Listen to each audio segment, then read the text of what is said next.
Okay, so part 3. So now we should have on our one step a really, really solid pause behaviour. So hopefully if we've done this enough, they're really understanding this, they're quite happy to go to this position. Actually, sometimes if you just get the step out, they take themselves here. So using that as a cue. So if you went and you got this step out and you've done it enough, hopefully they will pop onto it themselves. Good.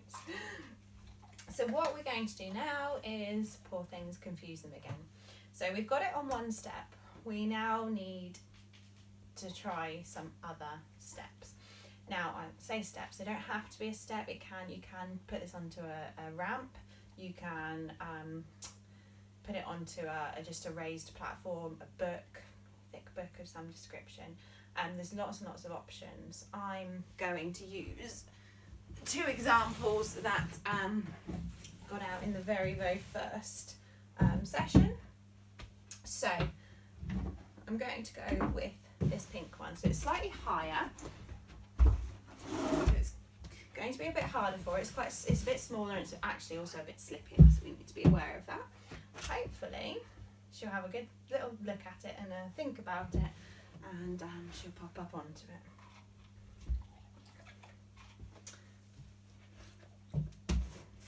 See if she'll offer the behaviour. It's always a good one. They investigate it. Oh, pause. Well done. Good. So if you've again, don't just suddenly come into a new thing cold. If you go onto that step, do that, your old step I should say, sorry I pointed, it's over there, your old step, and do that 6 to 12 times, get it right, then bring out the new one. Hopefully, if you just look at it and are patient enough, they might do it. Otherwise, you make it as easy as they need. So you can say pause. Good. Now did you see, because that was slippy, she didn't actually want to get her whole body onto it and turn round. She just used her back legs, which is absolutely perfect. Now we know that she's understanding that it's the position that it means pause, rather than the whole action of getting up onto it and putting her feet down, having already gone up, if that makes sense. So you may need, for a dog that maybe isn't as confident, you may need to do the whole luring situation again.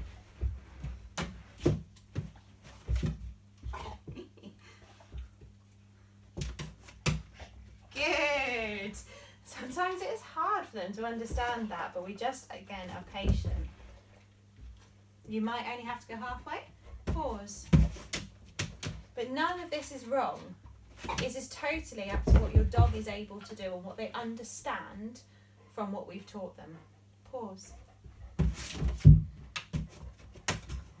That's why I said it's slippy. Pause. Good. Now if they offer this waiting behaviour there's absolutely nothing wrong with keeping on rewarding it. Be aware that the higher it is, the more core muscles they're using. So I know her core is strong, so I know that I'm not too worried about this. But if this was a smaller dog or that was a higher step, we'd really have to think about how long she could hold that position for and how many times, how many reps we'd actually do with this, just to keep her core not getting too fatigued. Pause. Good. Pause. So again, don't know if you saw her little expression there, but she was about to put her front feet up and decided actually she slipped last time, she's not going to do that again, which is great because actually we only want her to target her back end. We don't need her to target her front end. Even though coming down a contact, she will be on the front end first. We actually need her to go, oh yeah, back feet, slam. Rather than slowing down as she gets there to put her front feet on the ground and then sort her back feet out. We want her running down and going, there's my back feet, and carrying on. That is the optimum thing for her to do. Pause. Yes. So if you haven't got this kind of naturally, them understanding this bit naturally, you may want to help it a little bit by either making the target smaller so they can't actually do that full turn on it, or making it a little bit higher so that going up and then coming down is a bit harder like we have here. So just helping them to understand it's only the back target that we need. Pause.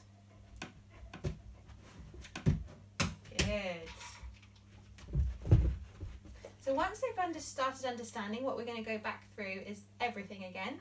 So obviously she's doing it with me in front of her. We're going to do it on the side. Hopefully, I have to move this because that's all she's going to follow. Oy, oy. Pause. Good. So I'm going to do the full thing of turning around. Pause.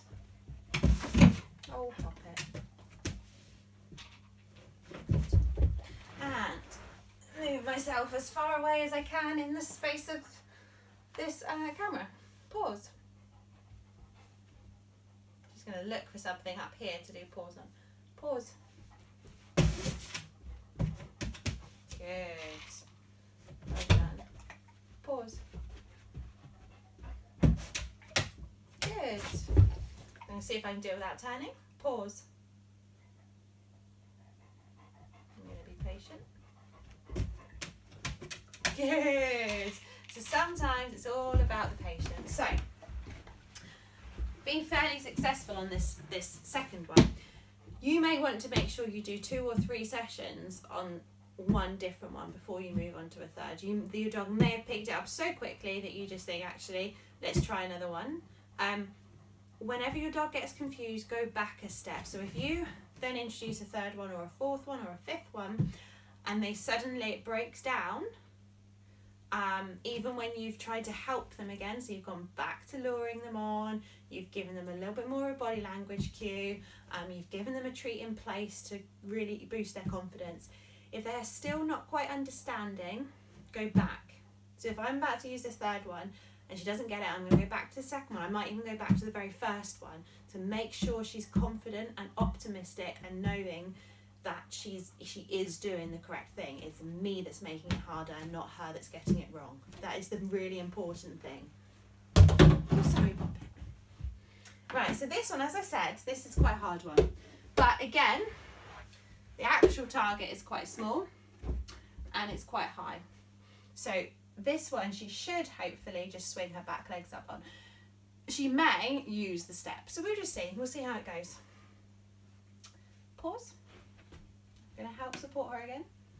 She knows that I want it. She's trying to work it out. You can't knock it over to make it easier. Pause. Good girl. Yeah, I know you're knocking it over. She's having a good investment. Maybe it's easier if she knocks it over.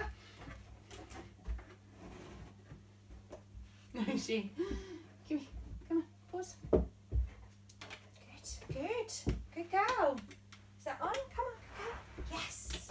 Yeah, good girl. So you see how I had to good, and now she knows. Now she knows. She did think I was a bit strange, but now she's happy. You pause. Yes. Now this is a dog who is used to me asking her to do lots and lots of weird things, and even she was a bit like, "You want me to do what?" And she needed that confidence from me to go, "Yes, that was right." So if I had just said pause and waited out, she probably wouldn't have done that. So I said pause and I helped her and I was telling her yes each time. Every step every step she did, I was helping her, I was encouraging her. And there's nothing wrong with that. You don't need your dog to get it wrong. They're not learning if they're getting it wrong. They only learn when they get it right. Pause. Good. Pause. Let's have a good think about where our bum is. Pause. I know you want it. We have to do pause first. See, I made a mistake and I've got one in my hand now. She's only focused on that. Pause. Very difficult to work out where your back end is when you're only focused on the front. Good. Pause. Good. So I think at this stage we can say she really knows what that word means and what position she should be getting into when I say it. So I'm really happy with this. Pause. And this is where I know that if I keep this behaviour up, all I've got to do at the agility field is try it on a contact. So if I've done it on enough different things, so keep trying different things. A really good place to move to is pause. Is doing on steps. So if you've got stairs at home, doing it on the bottom step, getting them to come down the step to begin with, and waiting at the bottom, getting them just to swing their back end onto the bottom step. To do this, always do it at the bottom. Don't try and do it halfway, even though they're in that bum up position, bum high position. We don't want them stopping before they're on the ground. The front feet should always be on the lowest point of the object. Pause. Good. So yeah, that's a really good one, because actually you can send them to the top, bring them down, and then say pause as they get halfway, and hopefully they stop at the end. If they don't, bring them down. Remind them what that pause is. Good. You want to be able to do this in 4, 5, 6 different places. You should be able to take it on the road. So when you're out for a walk, if you have to go down any steps, if you see an object, if you see a tree trunk, if you see a log of the right height, anything like this, just keep practicing this, because it means that when we actually get to the agility field, doing it on the contact equipment, they won't find it weird. Good girl.